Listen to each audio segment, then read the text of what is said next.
Hello, good morning students. Today in 12th class mathematics we are starting a new topic, equation of a plane. तो plane क्या है? तो plane is a surface, एक ऐसा surface है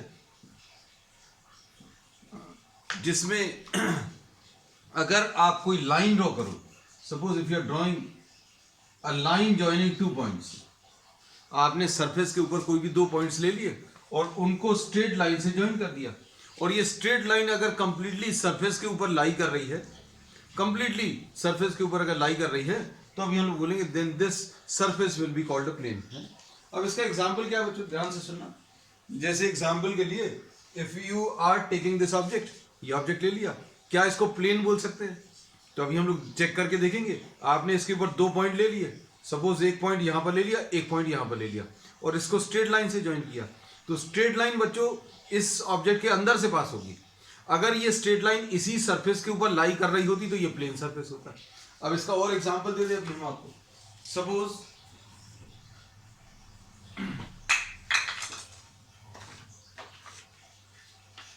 suppose क्या इसको अभी हम लोग प्लेन सरफेस बोल सकते हैं?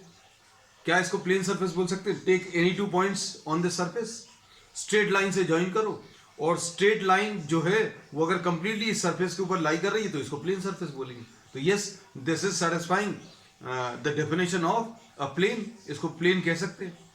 क्या इसको और इसको मिला के प्लेन बोल सकते हैं?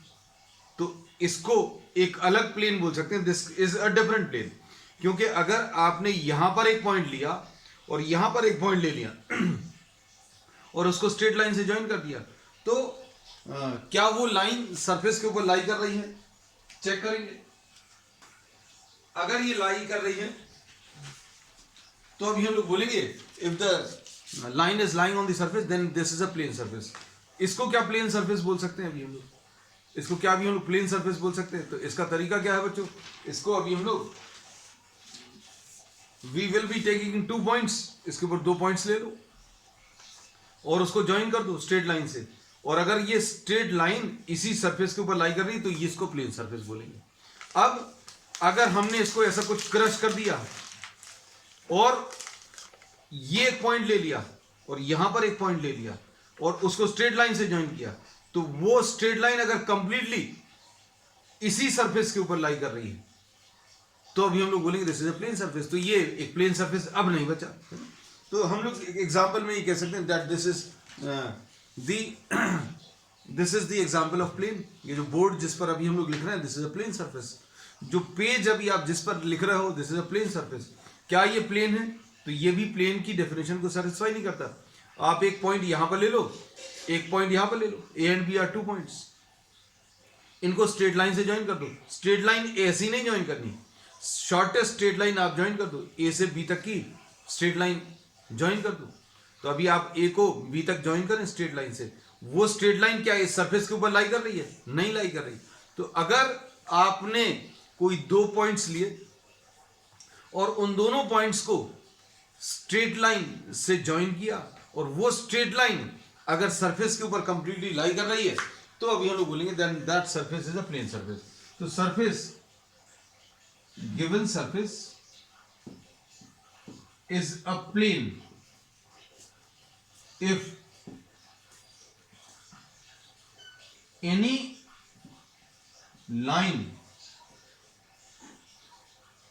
line segment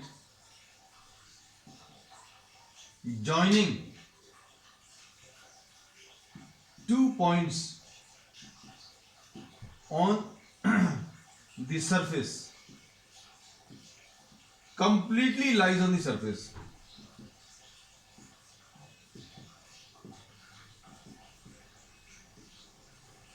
then the given surface is termed as the given surface is a plane surface.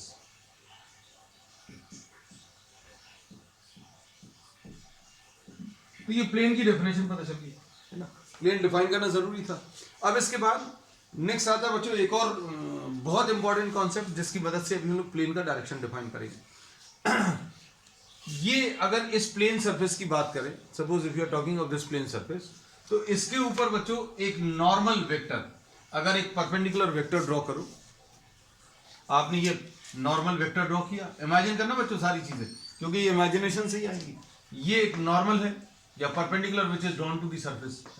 अब आप इस प्लेन के ऊपर कोई भी लाइन ड्रॉ कर लो कहीं पर भी,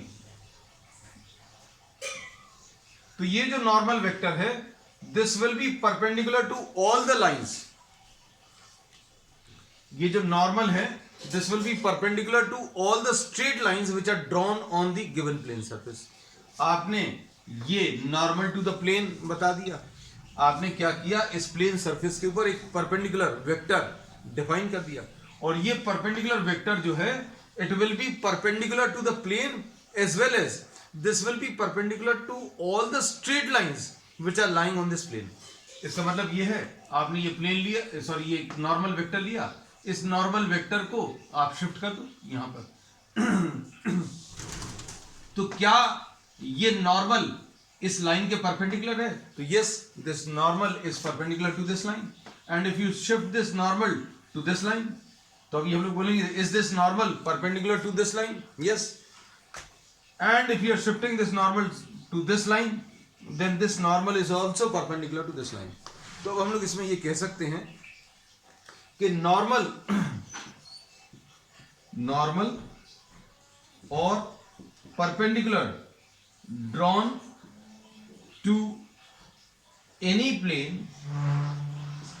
is perpendicular to any line lying on the plane। ये एक बहुत इंपॉर्टेंट प्रॉपर्टी है।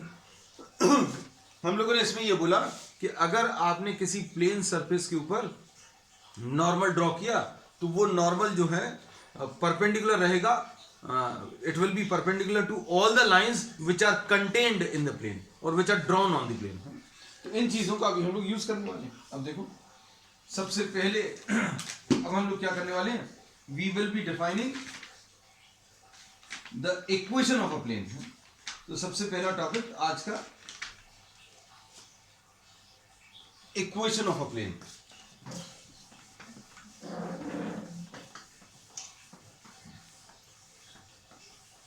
डेफिनेशन लेने के बाद अब जो अब हम लोग ले रहे हैं equation of a plane in the normal form. ये नॉर्मल फॉर्म है बच्चों।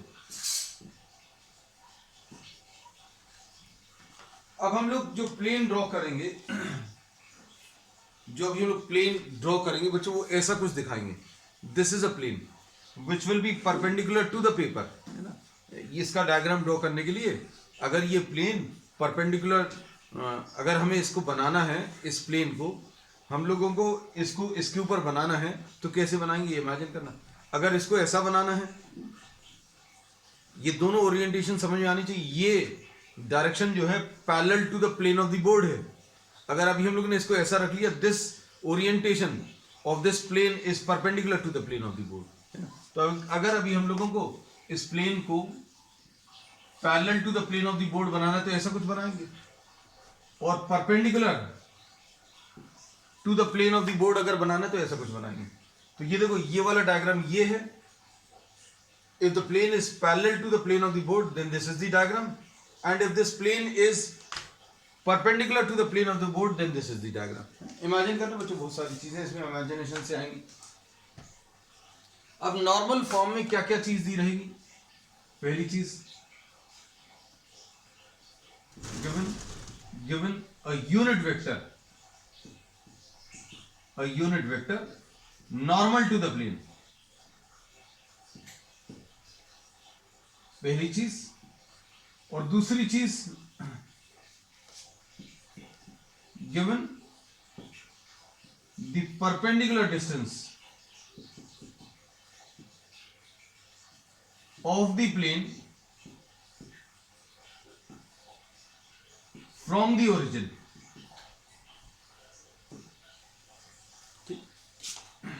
अब देखो इसमें कैसा बोलेंगे।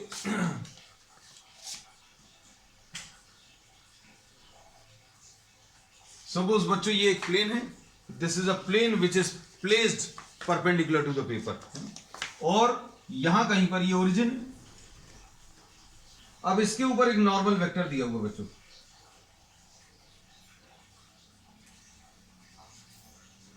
अभी हम लोग यहां कहीं पर शो कर दे रहे हैं, this is a normal vector given a unit vector normal to the plane, ये इसको एन कैप से रिप्रेजेंट करना है। तो ये हम लोगों को एक यूनिट वेक्टर दिया है which is perpendicular to the plane. इसको यहां पर बना लो या यहां पर बना लो या यहां पर बना लो, कहीं पर भी बना सकते हैं, बहुत सारी जगह नहीं बनाना, नहीं तो आपको कंफ्यूजन होगा। तो अब आपको क्या दिया हुआ है, इसके ऊपर, इस प्लेन के ऊपर एक यूनिट वेक्टर दिया है, तो ये यूनिट वेक्टर है बच्चों, this is what the unit vector perpendicular to the plane. इसको यहां पर बना लो या यहां पर, इट इज द सेम, क्योंकि इसका मैग्नीट्यूड 1 होगा, डायरेक्शन तो देखो कहीं चेंज नहीं हो रहा। आपने इसको यहां पर बनाया तो भी इसका डायरेक्शन सेम है, देखो ये डायरेक्शन और ये डायरेक्शन बच्चों अभी हम लोग सेम कह सकते हैं, this is also same because this is perpendicular to the plane. अब जो चीज दी हुई है उसको अच्छे से समझो, ये वाला डायरेक्शन, ये वाला डायरेक्शन, ये वाला डायरेक्शन, ये सारे डायरेक्शन बच्चों सेम है। और दूसरी चीज जो दी हुई है इसमें,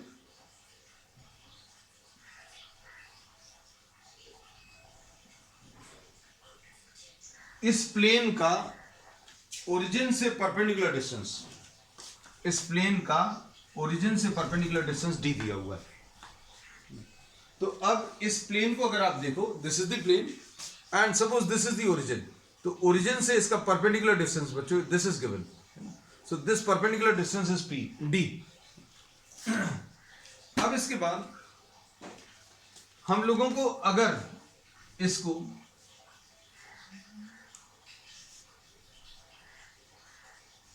ये परपेंडिकुलर डिस्टेंस, ये अभी हम लोगों ने मार्क कर दिया, सपोज ये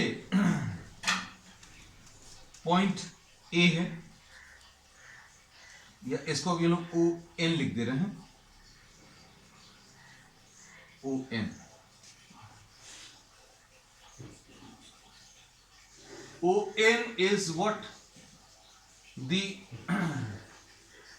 position vector, position vector of point N. O N vector क्या है, it is the position vector of the point N.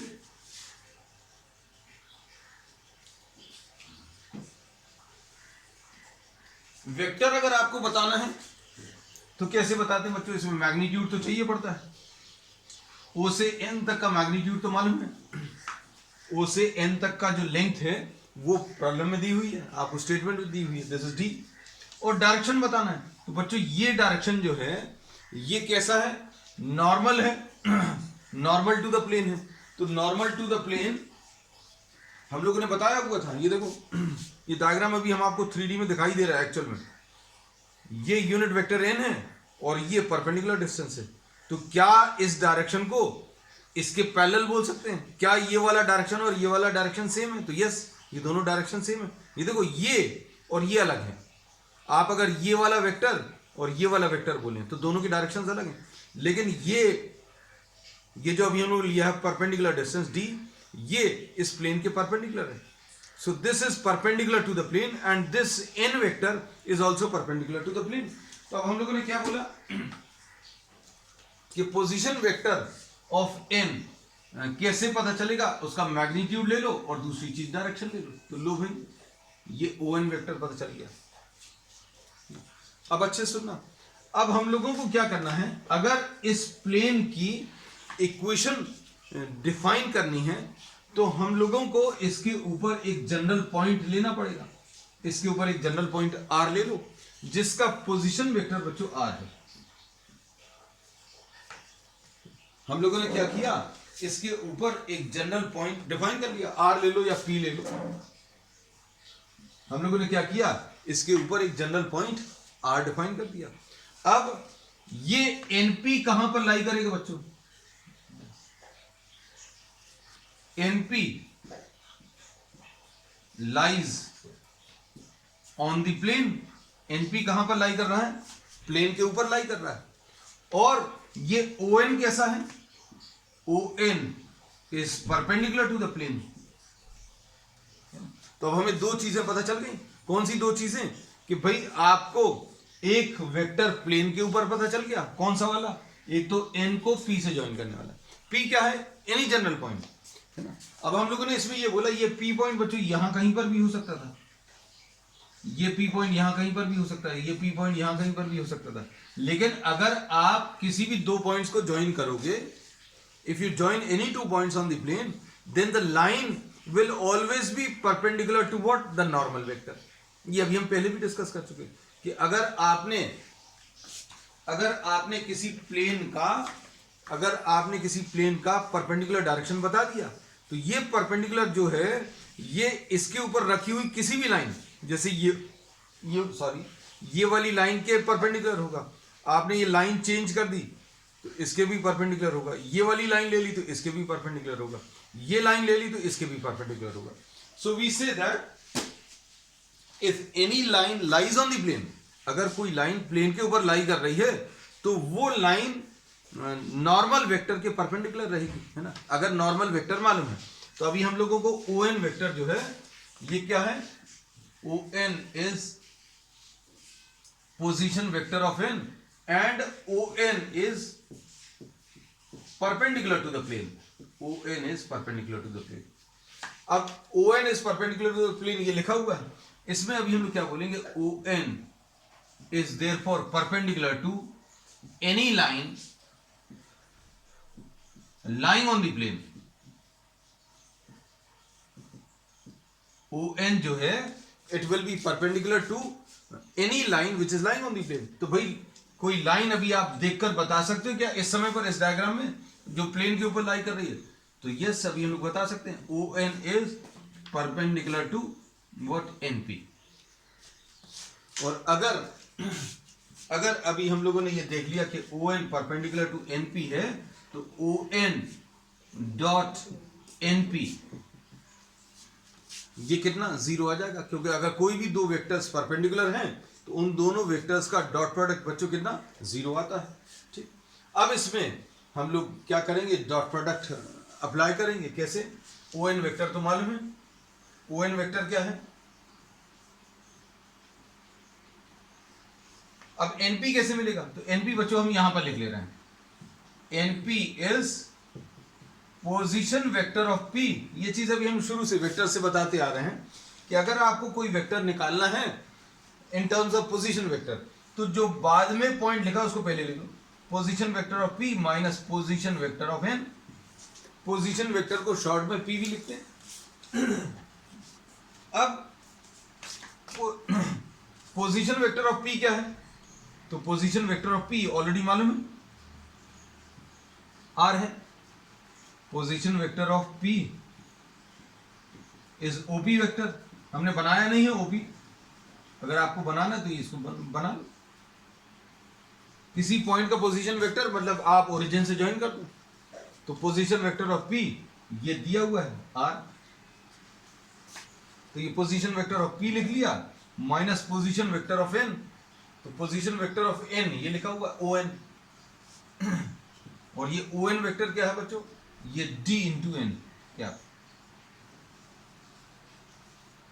अब देखो, अब हमने क्या लिखा है, ON dot NP। ON normal vector है, NP एक ऐसा वेक्टर है जो प्लेन के ऊपर लाई कर रहा है, तो दोनों का डॉट प्रोडक्ट बच्चों जीरो लेना है ना। अब हम थोड़ा सा आपको फिर से एक रिव्यू करा दें, एक क्विक रिव्यू। हमने ये बताया था सबसे पहले तो प्लेन की डेफिनेशन क्या है कि ये एक ऐसा सरफेस है, कैसा सरफेस है कि अगर आपने दो पॉइंट्स लिए, if you are taking two points lying on the surface and if you are joining it by a straight line, then the straight line will be lying completely on the surface. अगर ये plane है तभी ये possible होगा। मान लो आपने surface ये वाला और ये वाला मिलाकर ले लिया कि भाई हमने ये सरफेस और ये सरफेस, तो आप इधर एक पॉइंट ले लो और इधर एक पॉइंट ले लो, तो ये स्ट्रेट लाइन क्या कंप्लीटली सरफेस के ऊपर लाई कर रही, तो नहीं लाई कर रही। तो ये अभी हमने बोला कि ये डेफिनेशन है। फिर दूसरी चीज अभी हमने जो बताई कि अगर आप कोई परपेंडिकुलर वेक्टर ड्रॉ कर रहे हो किसी प्लेन के ऊपर, then this will always be perpendicular to any line which is on the plane। अगर आपने ये नॉर्मल वेक्टर लिया, ये प्लेन के ऊपर परपेंडिकुलर है, तो ये इस लाइन के भी परपेंडिकुलर है, ये इस लाइन के भी परपेंडिकुलर है, जितनी भी लाइंस इसके ऊपर बनी रहेंगी सबके ऊपर परपेंडिकुलर है। तो ये डेफिनेशन थी। फिर अब हम लोगों ने क्या कहा, इक्वेशन ऑफ प्लेन निकालना है। इक्वेशन ऑफ प्लेन निकालने के लिए आपको दो चीजें दी हुई हैं, ओरिजिन से परपेंडिकुलर डिस्टेंस दिया है और दूसरी चीज क्या दी है, इसके ऊपर एक यूनिट वेक्टर दिया है। इसके ऊपर क्या दिया हुआ बच्चों, एक यूनिट वेक्टर। अब इसमें यूनिट वेक्टर बच्चों n लिया है। अब देखो आपने क्या किया, इस प्लेन की इक्वेशन डिफाइन करने के लिए, ये है प्लेन बच्चों, इस प्लेन की इक्वेशन डिफाइन करने के लिए आपने कोई भी एक जनरल पॉइंट ले लिया P, उसका पोजीशन वेक्टर r है, मतलब OP वेक्टर को आपने r लिख दिया, OP वेक्टर को आपने r लिख दिया।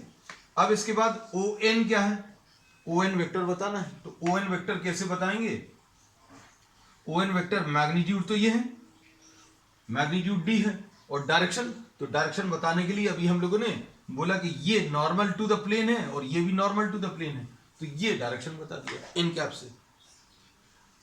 क्योंकि अगर आपको ये देखो, ये अभी हमने आपको विजुअलाइज कराया था, ये बच्चों ON है, ये देखो ये ON है और इसके ऊपर ये एक यूनिट वेक्टर है। तो क्या इस डायरेक्शन को और इस डायरेक्शन को हम लोग सेम कह सकते हैं, तो यस ये दोनों डायरेक्शन सेम है। तो अब हम लोगों ने ये बोल दिया कि ON वेक्टर जो है D इंटू एन कैप है। फिर इसके बाद अभी हम लोगों ने ON perpendicular to NP, ON निकाल लिया। अब NP कैसे निकालेंगे, position vector of P minus position vector of N, तो P का पोजीशन वेक्टर R है और ON ये अभी हम लोग निकाल चुके हैं। अब डॉट प्रोडक्ट कर रहे हैं, ये देखो dot product ON dot NP is equal to 0, तो ON तो लिख लिया, ON ये लिख लिया, NP कितना है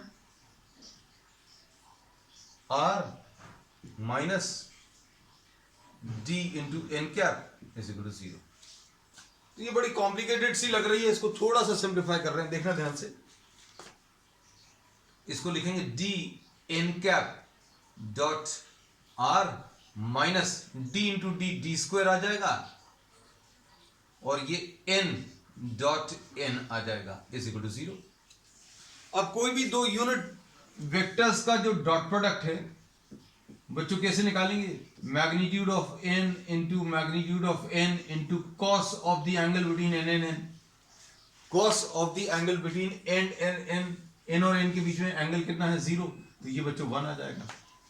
तो हम लोग ये बोलेंगे ये 1 आ गया, क्यों, क्योंकि इसका आंसर 1 होता है, इसका भी आंसर 1 है और इसका भी 1, तो ये आ जाएगा D into N cap dot R is equal to D square into 1। इसको उधर ले गए, n डॉट n इसकी वैल्यू 1 रख दी। अब इसमें दोनों तरफ से d कैंसिल हो जाएगा, तो क्या बचेगा r dot unit vector n will be equal to d। ये बच्चों वेक्टर इक्वेशन है ना। आपको ये सारी चीजें याद नहीं रखनी, सिर्फ एक बार समझना भर है, याद आपको ये रखना है कि इसमें देखो अगर आपको नॉर्मल एक यूनिट वेक्टर दिया है n क्या और परपेंडिकुलर डिस्टेंस बच्चों d दिया है फ्रॉम द ओरिजिन, तो लिखने का तरीका क्या रहेगा, r dot unit vector n is equal to d। अब सुनना अच्छे से, अब इसको करेंगे कैसे, इसका यूज क्या होगा। देखो ये सारी चीजें बच्चों अभी हम लोग रब कर देना, you can just take a quick screenshot if required.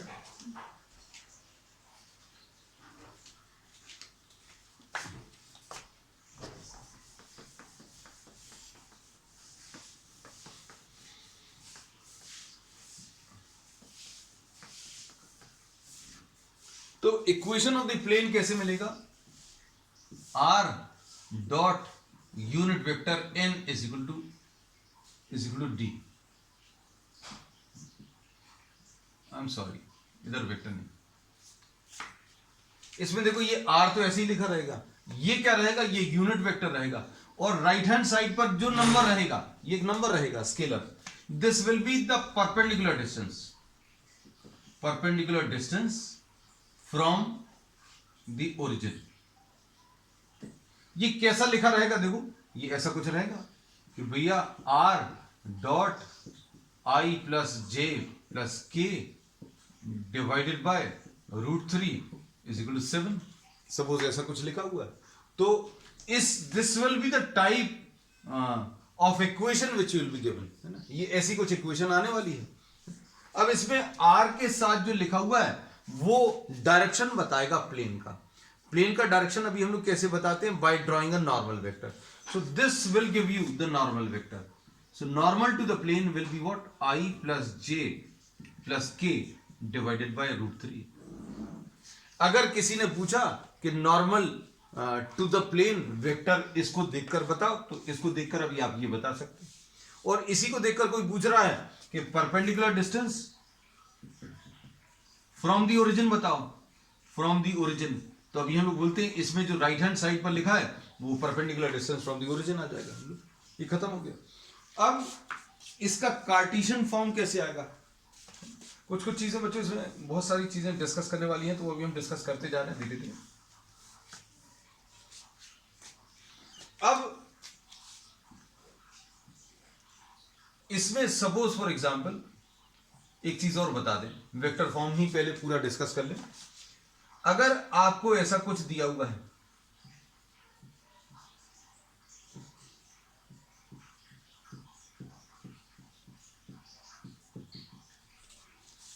तो बच्चों क्या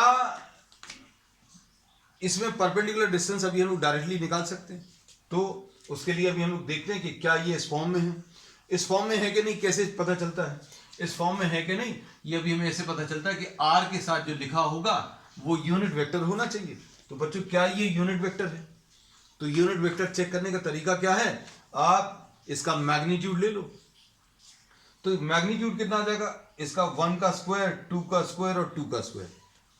अगर ऐड करोगे तो कितना आ जाएगा, 1 + 4 + 4 मतलब √9, मतलब ये कितना आ गया, 3 आ गया। तो ये यूनिट वेक्टर नहीं है।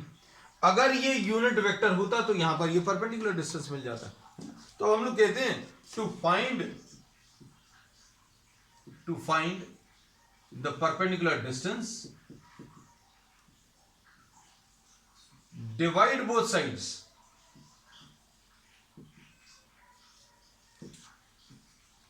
बाय √1 + 4 + 4, यानी 3 से डिवाइड कर दो। तो ये कितना आ जाएगा, R.I + 2J + 2K is equal to 9, ऐसा दिया हुआ था, डिवाइडेड बाय 3 कर दिया। अब क्या ये यूनिट वेक्टर है? तो यूनिट वेक्टर है कि नहीं चेक कर लो। कैसे, 1/3 का स्क्वायर प्लस 2/3 का स्क्वायर प्लस 2/3 का स्क्वायर, ये कितना आ जाएगा, 1/9 प्लस 4/9 प्लस 4/9, यानी 9/9 आ जाएगा, यानी 1 आ गया, है ना। तो ये परपेंडिकुलर डिस्टेंस मिल गया। तो इससे अब हम लोग ये पता चल गया कि ये यूनिट वेक्टर है और ये क्या आ गया, ये perpendicular distance from the origin. ये यूनिट वेक्टर और ये perpendicular distance from the origin. तो प्रॉब्लम्स में कैसे वेरिएशन आ सकते हैं वो भी हम आपको इसमें बताते चल रहे हैं। अब देखना, ये चीजें अभी हम लोग रब कर दे रहे हैं, ये रब कर दे रहे हैं, एग्जाम्पल है। तो अभी हम लोग इसमें ये कहते हैं कि इसको थोड़ा सा और किस तरीके से लिख सकते हैं वो अभी हम आपको बता दें। ये जो n वेक्टर है इसको अभी हम लोग l, ये चूंकि यूनिट वेक्टर है इसलिए इसको कैसा लिख सकते हैं, n वेक्टर को Li + Mj + Nk ऐसा लिख सकते हैं। क्योंकि ये Lm और n क्या है, तो Lm और n जो है दीज आर डायरेक्शन कोसाइंस। तो डायरेक्शन कोसाइंस में आप ij के लगा दो तो डायरेक्टली आपको क्या यूनिट वेक्टर मिल जाता है। चलो अब इसको देखो, r dot unit vector n is equal to d दिया हुआ था। अब यूनिट वेक्टर कैसा लिखते हैं देखना, वेक्टर n डिवाइडेड बाय इसका मैग्नीट्यूड। यूनिट वेक्टर n को क्या लिख लिया, वेक्टर n डिवाइडेड बाय उसका मैग्नीट्यूड। अब इसमें इक्वल टू d लिख दिया। अब क्या करेंगे, r dot n is equal to d into magnitude of n। अब ये भी एक नंबर है, ये भी एक नंबर है, तो इसको ऐसा लिख सकते हैं r dot n is equal to q। तो अभी हम लोग ये बोलते हैं कि ये इस वाले फॉर्म में नहीं है, ये जो राइट हैंड साइड पर नंबर है ये d इंटू एन है, d इंटू एन मतलब कोई नंबर इंटू सम नंबर, इसको क्यों लिख दिया? तो ये डायरेक्टली परपेंडिकुलर डिस्टेंस नहीं देगा। परपेंडिकुलर डिस्टेंस निकालने के लिए आपको यहां पर क्या होना चाहिए? एक यूनिट वेक्टर होना चाहिए। अगर यूनिट वेक्टर नहीं है तो क्या करोगे? आप यूनिट वेक्टर से डिवाइड करोगे। तो अगर आपको कोई भी इक्वेशन दी हुई है, if you are given the equation, then find the magnitude of the normal vector.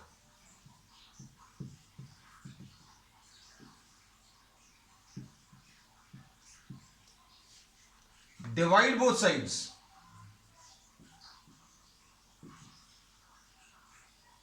by magnitude of n, then this will convert into what? The normal form। जो स्टैंडर्ड नॉर्मल फॉर्म है उसमें convert हो जाएगा। जैसा अभी हम लोगों ने एग्जांपल लिया था, कौन सा वाला लिया था बच्चों? r dot i plus 2j plus 2k is equal to 9 दिया था। अब इसमें क्या किया बच्चों? हम लोगों ने इसका क्या निकाला बच्चों? मैग्नीट्यूड निकाला, और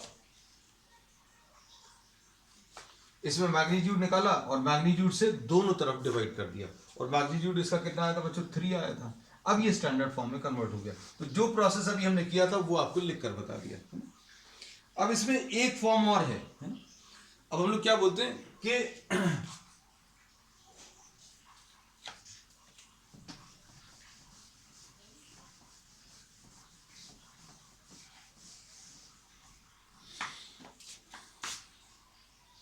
एक फॉर्म और कौन सा है?